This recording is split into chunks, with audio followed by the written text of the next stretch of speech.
you think it hurts? Hurts?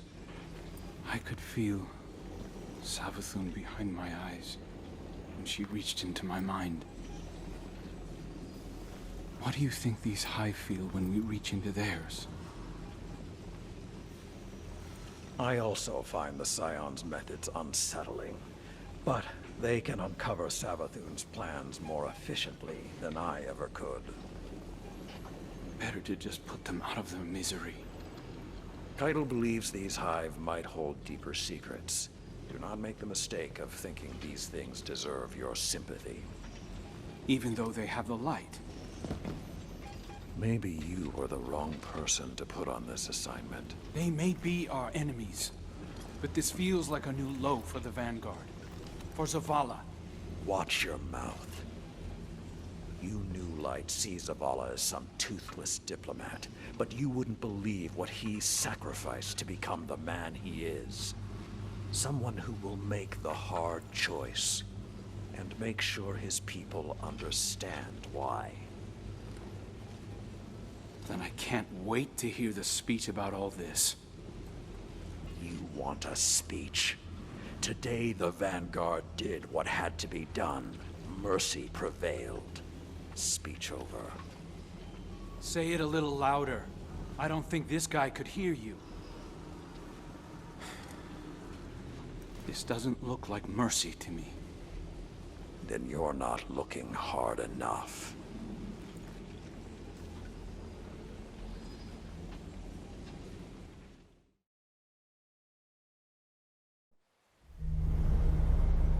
Long ago, even before there was a last city, I was deep on patrol in the old forest when a local villager sought me out.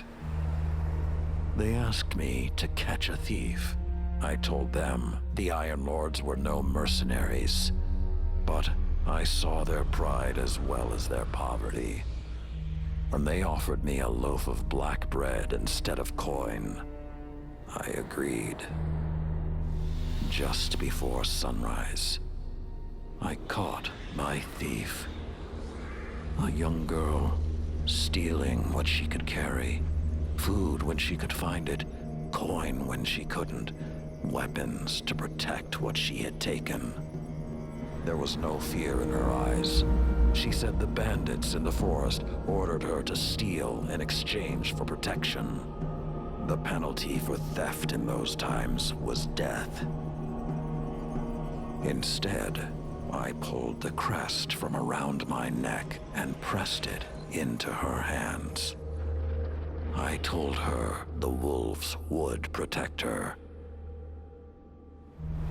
In a settlement rich with stolen supplies, I found the bandits and cut them down. 38 lives to spare one.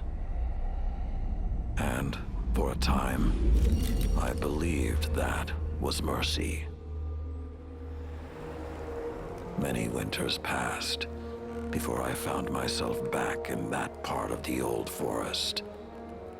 This time, no one sought me out. So I sought them instead. Wind blew through rotted wood and rusted metal where the village once stood. And behind it, graves. Then piled stones, then bare mounds of earth, and then a pit. My blood was high. I tore through the forest, hunting for those responsible. Finally, in a settlement rich with stolen supplies, I found her. A lightless woman, with my crest around her neck. There was no fear in her eyes. She spoke plainly. When the villagers could no longer tithe, her wolves no longer protected them. She bled them dry, and when they had no more to give, she sent in her men, unleashed her wolves. Mercy to an enemy cannot come at the cost of mercy for their victims. The right path isn't always easy to find. But once you do, the only question is whether you're strong enough to walk it.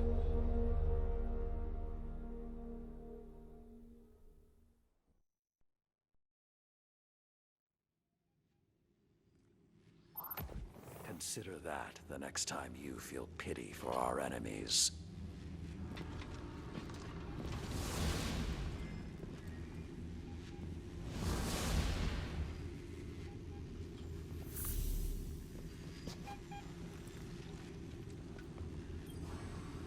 Guardian, over the last year, friends and advisors within the last city have fallen victim to psychic manipulation. Those losses and the rediscovery of the Crown of Sorrow meant that we had to develop psychic countermeasures. So I authorized the deployment of this containment unit, developed by Kaito Scions, for psychic analysis of the Hive. The machine can hold the Hive in a painless limbo, neither alive nor dead. This allows Scion operatives to examine their minds, gleaning the information we need. After everything that happened to Osiris, it makes me uncomfortable to rifle through their brains like this. But Guardian lives are at stake.